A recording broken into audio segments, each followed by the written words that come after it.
Halo Enoners, kita jumpa lagi kali ini bersama Mas Fatur Rozak.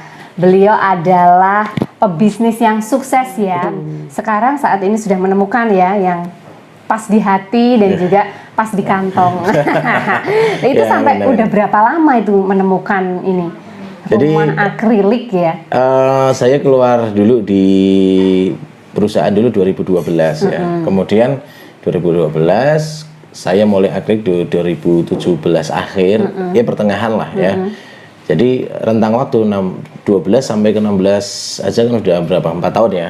4 tahun itu berproses, kemudian bangkrut iya, kemudian ya jatuh bangun lah di dunia usaha.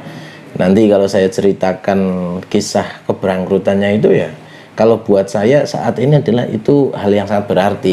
Tapi pada saat itu justru sepertinya yang ngerkoso banget gitu ya. Tapi setelah itu yakinlah bahwa kita harus tetap bergerak, tetap berusaha, nanti juga akan ada sesuatu yang lebih baik. Dan saat bangkrut itu apakah pernah terbesit untuk menyesal gitu udah keluar dari kerjaan? Enggak sih, saya itu sampai sekarang tidak pernah menyesal keluar dari dunia pekerjaan sebagai karyawan. Saya tetap bangga menjadi seorang wirausahawan. Saya juga bangga dulu pernah jadi karyawan, artinya banyak ilmu yang saya dapatkan gitu kan. Kemudian untuk saat bangkrut itu justru saya tetap selalu bergerak, selalu belajar. Jadi dari kebangkrutan itu ya merasa saya tertantang gitu ya? Iya, punya tantangan bahwa ini tetap harus survive, harus tetap berusaha. Ya benar-benar bangkrut yang di titik terendah, titik terbawah gitu Mbak Eno. Tapi dan keluarga juga tidak menyalahkan ya saat itu ya, tetap mendukung ya. Justru penguatnya adalah keluarga, istri itu penguat ya. Artinya ketika berada di titik terbawah itu kita sama-sama bareng-bareng untuk bangkit kembali. Dan alhamdulillah bisa diberi jalan untuk bangkit kembali. Gitu ya. Terus identifikasi misalnya ini usaha tidak cocok untuk dilanjutkan dan ini usaha cocok untuk dilanjutkan, itu kira-kira apa Mas? Jadi untuk seorang wirausahawan ya, untuk menentukan bahwa ini lanjut atau enggak itu memang kadang agak sulit ya. Tapi juga yang saya alami seperti ini, ketika saya usaha tela-tela, saya punya 7 cabang ya. Kemudian itu untuk buka itu sesuatu yang membanggakan ya. Kita ini gambaran singkatnya, buka cabang baru itu membanggakan, seolah-olah diri kita itu sukses itu ya. Kemudian ketika menutup sebuah usaha, artinya yang tadi disampaikan Mbak Eno, menutup usaha itu juga sebuah gengsi sebenarnya. Kalau nggak kuat itu mentalnya, makanya saya menguatkan mental, harus nutup satu sampai semuanya habis. Dan itu benar-benar main mental banget itu ya. Jadi mental kita benar-benar diasah sebagai seorang usahawan. Nah, pada saat kapan sih harus lanjut atau enggak? Ya kalau memang itu sudah enggak profit, justru menambah beban kita, yaitu saatnya untuk mundur ataupun tutup itu kan. Tapi selama masih menghasilkan profit, menghasilkan keuntungan dan bisa untuk biaya operasional, kemudian hidup kita ya, kalau itu memang masih bisa dipertahankan ya dijalankan. Tapi kalau sudah bikin kita justru waktunya habis, duitnya nggak ada, ya tutup saja lah menurut saya. Dan tidak terlarut dalam keadaan ya, langsung bangkit gitu ya Mas ya. Harus mencari solusi itu ya. Dan ini sudah menemukan satu usaha rumah akrilik ya. Insya Allah iya seperti itu. Dan ini tadinya itu belajarnya lewat apa kok beraninya membuka usaha baru dan sekarang sudah punya banyak karyawan? Ya.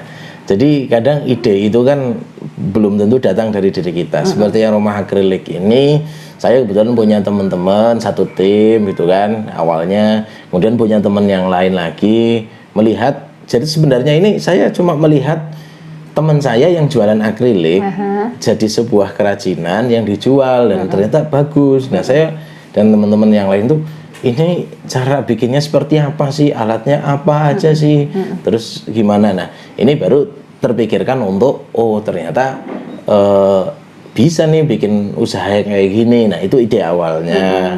Kemudian di usaha akrilik ini juga nggak seperti ini langsung gitu kan. Emang di awal kita pernah dapat order yang banyak sehingga secara keuangan bagus. Tapi di tahun kedua Mbak Eno ya, saya juga hampir mengalami bisa dikatakan mau bangkrut juga tuh, karena karyawan saya juga di awal sudah punya 5 langsung habis lagi di tahun kedua karena secara keuangan, secara omset sudah nggak cukup nih buat gaji karyawan. Akhirnya mau nggak mau seperti memulai dari nol lagi, mulai belajar lagi, mulai benar-benar menata ulang. Gitu ya, jadi tetap ada tantangan ya di situ ya. Iya sempat dong. mau ini, tapi kalau misalnya bisa bangkit ya lanjutkan Iya. gitu kan ya Mas ya. Bangkit lagi harus. Pesan-pesan untuk mereka-mereka yang ingin berwirausaha, mungkin masih perlu dukungan keluarga untuk membuktikannya bagaimana dan apa yang harus dilakukan Mas. Nah, untuk teman-teman, pertama untuk yang masih menjadi karyawan atau masih bekerja, pertama bahwa kita ketika ingin memulai wirausaha ya biasanya karyawan itu suka nyambi ya, jadi sambilan ya, kalau bisa ngatur waktu itu oke, tapi saya rasa memang nggak akan maksimal ya.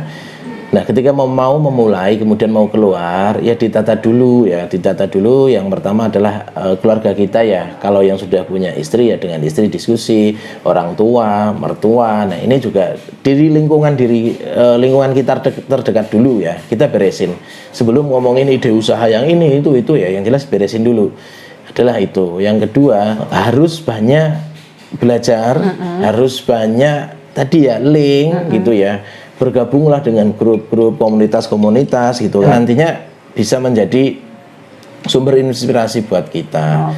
Itu ya. Kemudian kalau modal itu sebenarnya kalau buat saya, tapi untuk perlakuan secara umum saya terserah dari teman-teman atau pemirsa atau yang penonton yang menonton ini.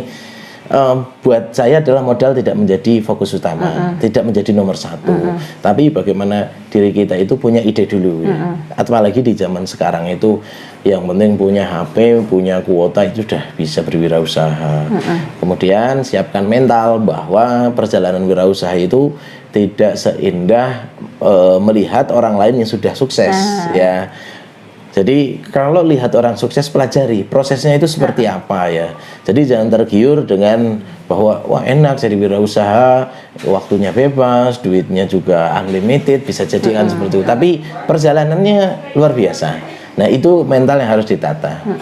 Ya, itu bagi saya itu adalah mental, terus belajar, cari link, komunitas, bergabung dengan komunitas, dan tetap harus siap bahwa usaha itu bisa gagal, bisa berhasil, tapi tetap harus bangkit terus. Oke, gitu, terima kasih sekali Mas Fatur yang sama-sama, sudah menyempatkan ya, ini mau pergi langsung ditodong. Wah, ya, jadi bagi Anda yang mau memulai usaha, siapkan diri, siapkan mental, koordinasi dengan keluarga, open minded, sebarkan link sebanyak-banyaknya, atur pertemanan dengan baik, begitu kan Mas, dan tetap semangat.